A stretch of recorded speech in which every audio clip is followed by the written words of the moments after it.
for those of you who don't know, prior to me doing this and coaching business owners, I worked as a private security consultant in places like Iraq and Afghanistan. I did high threat security. So in the military, I had a special job. I did a lot of counterterrorism, hostage rescue sort of work. And so when I got out, I was trained pretty much for nothing. And I tried a bunch of different jobs and ended up being a sheriff's deputy and hated that. And then I went overseas in 2005 and was a contractor for about 5 years.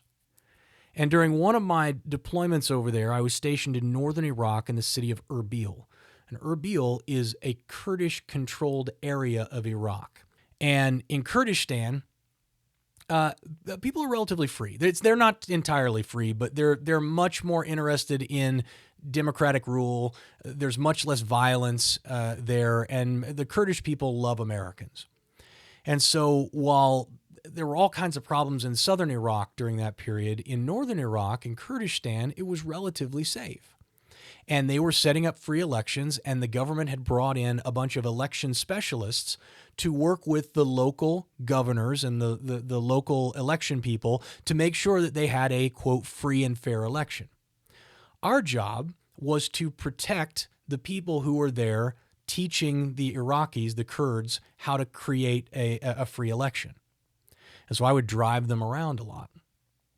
And we lived on the street. So we'd walled off the street, and there were basically a series of houses there that we all lived in. And my house, the one I lived in, was the house that had the kitchen in it as well. So every day you'd go downstairs, and as you walk downstairs, right before you left the front door of the house, if you looked to the left, there was a kitchen. And if you looked to a right, there was this huge table, like a gigantic table where you could sit 20, 25 guys. And that was the table where we would sit and eat all of our meals together. Now, I didn't normally eat breakfast, but we had a chef on staff too. And so you come downstairs, you want an omelet, you want whatever you want. He would kind of make it up for you. And a lot of guys would come down, and the same, 2 or 3 or 4 guys would come down every single day. And my buddy had a coffee press. And so I would come down in the morning with my coffee cup, and we would sit together and we would drink coffee. Well, we were talking one morning. One morning I'm down there, I'm at the big table, and we're watching Fox News. And I remember it was Fox News. It wasn't, that's the station that was on. And they were talking about, how liberals are going to destroy everything. War is good, and, and unemployment insurance is bad. It's the stuff that they talk about. And he and I were chatting about whatever's going on, and the debt ceiling or whatever it was, because it's all the same, the retread stuff that happens over and over again. And then I look, catty corner to me was a guy named Josh, and I knew Josh. We talked, we were cordial, but he was on a different team than I was on, and so we didn't know each other very well. And he was just sitting there, like, just shoveling cereal in his mouth. And I wanted to include him in the conversation. I wanted to be nice. And so I said, "Hey, Josh, what do you think about all this stuff, what we're talking about?" And he stopped. He's cereal in his mouth. He looks up at the TV. He goes, "What, this?" I go, "Yeah, like the thing that's happening right now." He's like, "Oh, I don't care about that." And I said, "What?" I was a little offended, right? Because I was kind of into politics back then. I really cared about that stuff. And I kind of roo-roo, ya-ya kind of stuff. And I said, "What are you talking about, man? Like, this stuff matters. This is the future of our country. And these guys could potentially destroy it all." And I'll never forget, man, like, he's shoveling cereal in his mouth, and all of a sudden he just stops mid-spoon, cereal in it, looks up at me, drops the spoon out of his hand. It hits the bowl. Milk splashes out of the bowl onto this table. And he looks in and goes, "Do you want to know?" And I go, yeah, I do want to know. He's like, "No, do you really want to know?" I said, "Yeah, Josh, I want to know why you don't care about this stuff." He goes, "I don't care about this because it doesn't matter what these guys do. I'm a winner." And you know what winners do, Jason? I said, "No, man, I don't. What do winners do?" He goes, "They win. And that's what I'm going to do. It doesn't matter what obstacles they throw in my path. Doesn't matter what they do to me. I'm going to find a way to win because I'm a winner, and that's what winners do." And then he picked the spoon back up, and he went right back to eating. And I didn't say anything. I was floored. because I thought I was a pretty self-motivated, self-confident person. I didn't realize just how much control I had given someone else. Changed my whole worldview.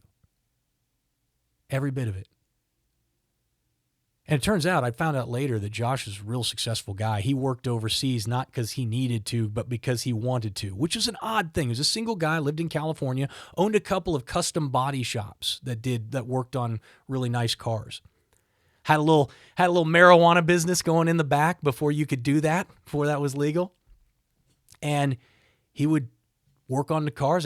He had people work on the cars, and then he sold weed out of the back and was making a ton of money investing in the stock market too, because he and I got to talking about that later. And he didn't have to be there. He was there just because he liked the work. But see, that's the mentality of winners. It's not this hustle and grind stuff that you see today. It's not that, work 40 hours. I got to work 80 hours a week. I get this other stuff too. One of the things that's been bothering me is online. I'm seeing a lot of this go monk mode.